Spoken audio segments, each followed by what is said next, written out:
Hello, everyone. It's Junie checking back in with you. And I'm reporting live from my home, which has 3 portals in it. If you listened to the last Spirit Box session that we did, our Spirit Box came on and said that there's 3 active portals in my house. Now, first I was a little freaked out, thinking to myself, what do I do? Do I call the police? Do I call a plumber? Do I call an exterminator? I don't know. I think I'm just gonna embrace the portals that are in my house and the fact that I have an open policy to spirits that want to come in and communicate with me. Now, evidently, we must have hit a nerve with the Don Wells and Candace camp, because on their community page, they had a spokesperson come in and leave this long, drawn-out message about how spirit boxes are evil, and that if Summer, you're not talking to our Summer. First of all, I have never stated that I'm talking to Summer. I always say I don't know if it's her or not, and people are up to make their own opinions and come to their own conclusions about what they are hearing over a spirit box. Remember that YouTube is an entertainment platform. So the information that you watch on YouTube is considered under the guidelines of entertainment. Okay? So I make it very clear that even if my spirits say Don Wells did it, or Candace Wells did it, or Chris Proudfoot did it, or Katie Proudfoot did it, I always say that you cannot take it as fact, because a spirit box can say anything.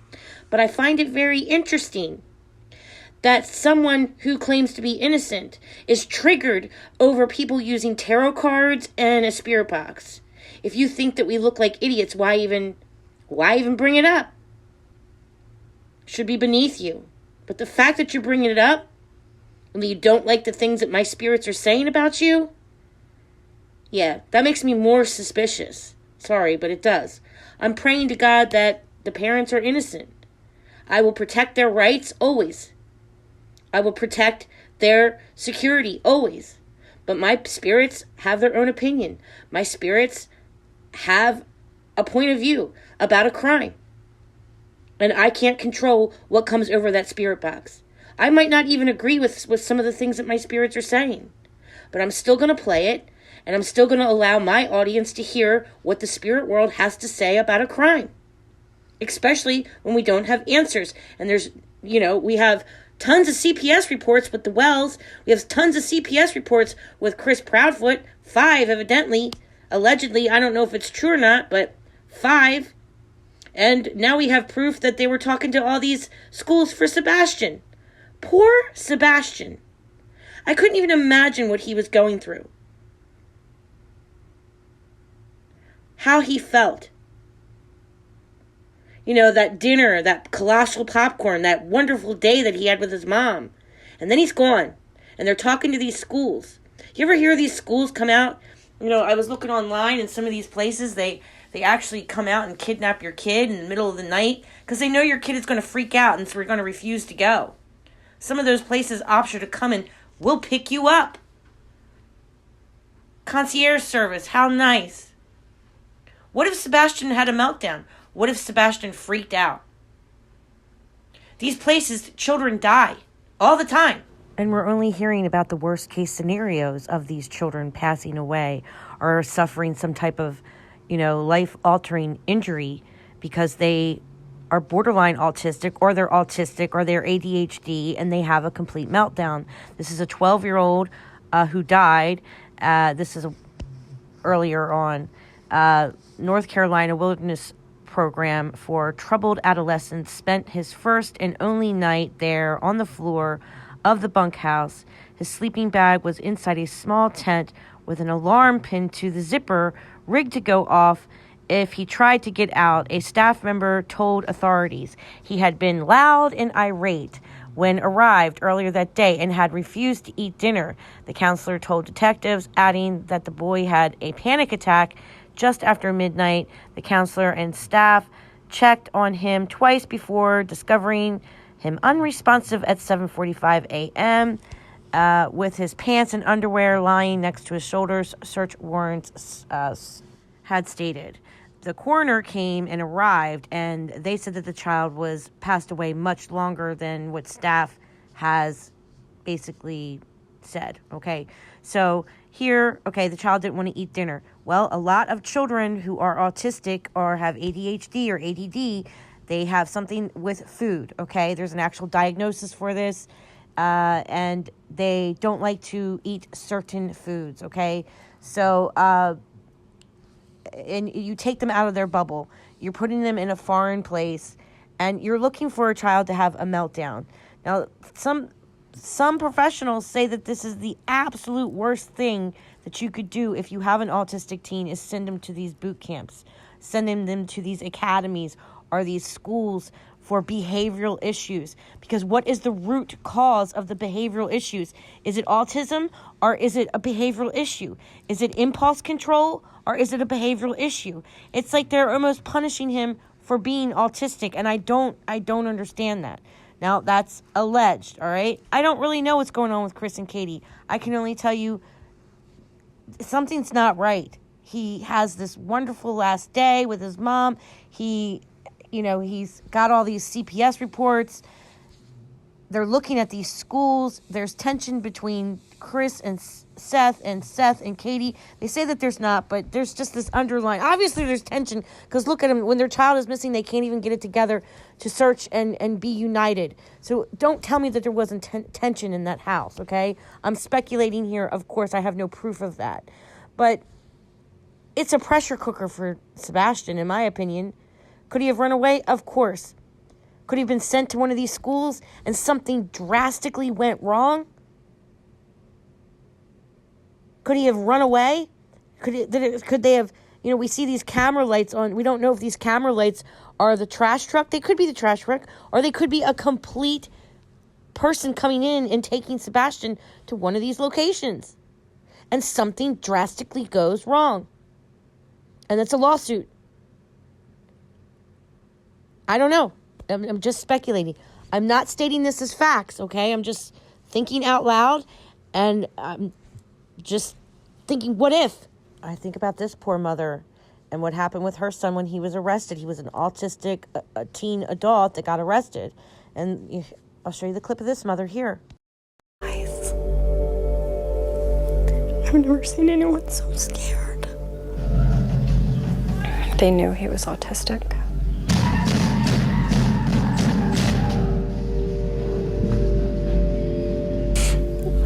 He was terrified. You could see it. The mental health specialist told him to quit being a crybaby.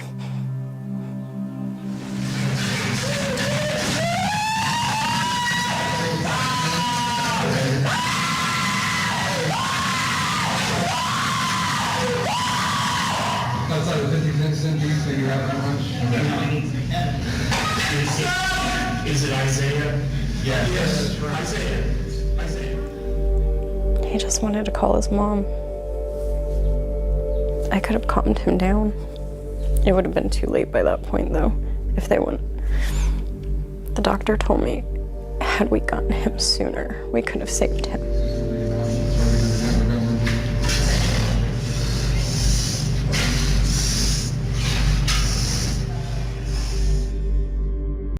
Yeah, that video with the mother, it's just absolutely heartbreaking to see that. And that he was checked out by the mental doctor and was cleared okay. Just, basically told to suck it up, I guess. And they can't. They will absolutely, there's a difference between a meltdown, a shutdown, and being paralyzed for ADHD and autism. I deal with this personally. I have shared with you guys many times my own personal struggles with ADHD. There is a difference between a meltdown and a shutdown. There is a difference between a meltdown and being paralyzed. And knowing the social cues that autistic person or that ADHD person is giving out, you can pretty much so tell when something's about ready to pop off. There might be excessive picking. There might be excessive pacing, stemming. Rocking. I rock when before I'm getting ready to be paralyzed, or before I'm getting ready to shut down or have a meltdown. I do rock. Something I'm not proud of. And when my anxiety is extremely high, it's just not good. Okay, guys, it sucks. It sucks. Having these things suck. And the thing is that we're aware. We're aware of it. we're aware of it, and makes that even worse. So, I'm going to share some information, some helplines at the end of this video. If you're an adult who is autistic, or if you're an adult who has ADHD or ADD, there is places that you can call. If you're a parent of an ADHD or autistic child, I'm going to leave some information at the end of this video as well. It's difficult, and you can have a child that's, has AFRID. You can have a child that's, has food issues, very picky with their food. They could be extremely OCD, where everything has to have its place. Or their room could be a complete mess, but just the area that they're working in is perfect and it's cleared out, and that the area that they're playing is immaculate, but everything else is a mess, right? Or you could have someone that's just kind of more messy, right? So you have your messy ADHD, then you have your too clean, too messy, too fucking clean, right? There's this lack of balance, but it could go either way. You could have somebody that does excessive cleaning, or you could have somebody that's just completely disorganized and all over the place. And that goes into adulthood. And Sebastian was 15, meaning that he was already showing kind of traits of what he was going to be like as an adult, right? And again, it just, thinking about the list of those places that they were looking at to send him away. He wanted to be with his dad. He couldn't be with his dad. There's just all these puzzle pieces up to the day before he went missing. And the astrology does show that there was tension in the house. I'm sorry. I don't care what the Proudfoots say that they were working together. I don't think that they were. I think there was a lot of tension in that house. And, I'm not going to stop talking about this. I'm not going to stop listening to my spirit box. I'm not going to stop. I will always ask spirits their opinion about a crime. I can't help it if my spirits don't like the Wells. I can't help it if my spirits don't speak highly of the parents of Sebastian Rogers, but they don't. Does that mean that they're guilty? Of course not. I will always protect the rights of an Amber Alert family. Let me get that very clear with you. Do not harass them. Do not stalk them. Do not go to their house and do weird shit. Don't call their work. Don't call their family members. That's weird. All right? Don't stalk them.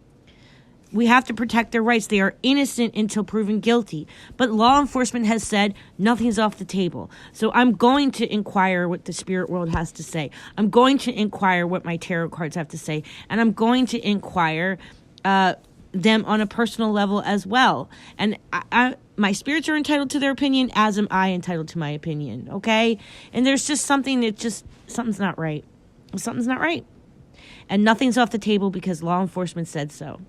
And evidently we must have hit some type of nerve with the Wells for them to put out that little post. If you're completely innocent, then why would you give a shit about what my spirit box say? If you think I look like an idiot pulling tarot cards on you, why would you even make a post about it? Obviously, it triggered you, which makes me even more suspicious about you that you brought it up.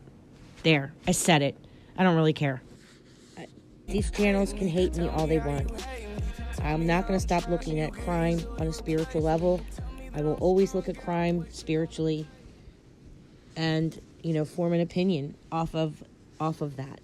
I mean, I look at facts. I have my own personal opinion. I have my spiritual opinion. I have my tarot card opinion. I look at the astrology. I do the location mapping.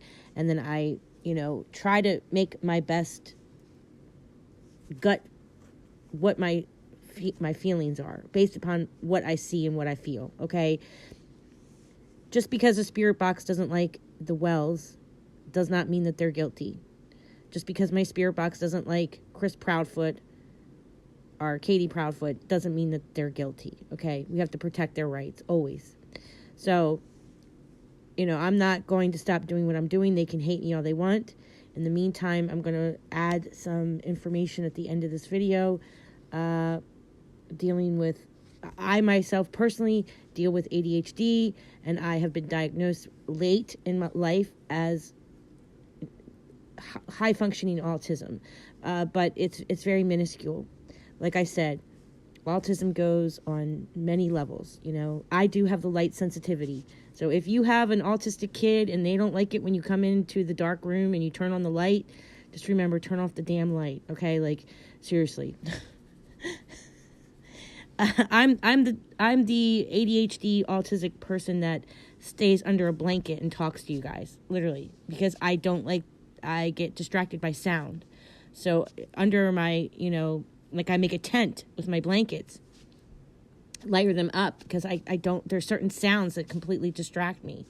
There is stemming, that, people, there are cues that an autistic or a, person with ADHD, ADD, any type of neurodivergent type of personality type, there are cues, social cues that are given, and it's always majority of the time misdiagnosed as behavior issues, are having something wrong with them. But education is a way of understanding a person with autism, ADHD, or neurodivergent personality type. Getting educated as a society as a whole will benefit everyone involved. It'll benefit the autistic child, the autistic adult, the autistic, young child, the ADHD, ADD, the neurodivergent types in schools as children and as adults. It's, as an adult, being a parent that's autistic, or being a parent that has ADHD, it's not easy. I mean, we can be overstimulated with our kids sometimes. I mean, I can remember my daughter used to like to twirl my hair and drink her bottle, and my son would twirl my hair when he would have to go to sleep. So I'd have both my kids on both sides twirling my hair, and I can remember laying there thinking, I love this affection. I love the bonding. But there was a part of me that just wanted to crawl out of my skin because they were pulling on my hair, right? But, I didn't quite... I know some autistic parents that cannot take their kids crawling all over them. They can't... It makes it's unbearable for them. So, that doesn't mean that they're a bad parent. It just means that they're being educated about why we feel the way that we feel, and being educated about autism. It's only going to help in the long run, okay? So here's some information. God bless you all. Take care of one another. Be kind to one another.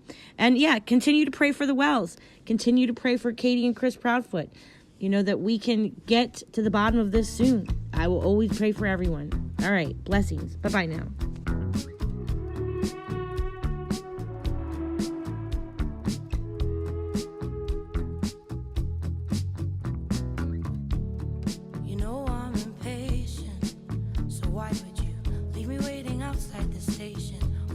-4 degrees, and I get what you're saying. I just really don't want to hear it right now. Can you shut up for like once in your life? Listen to me. I took your nice words of advice about how you think I'm gonna die lucky if I turn 30.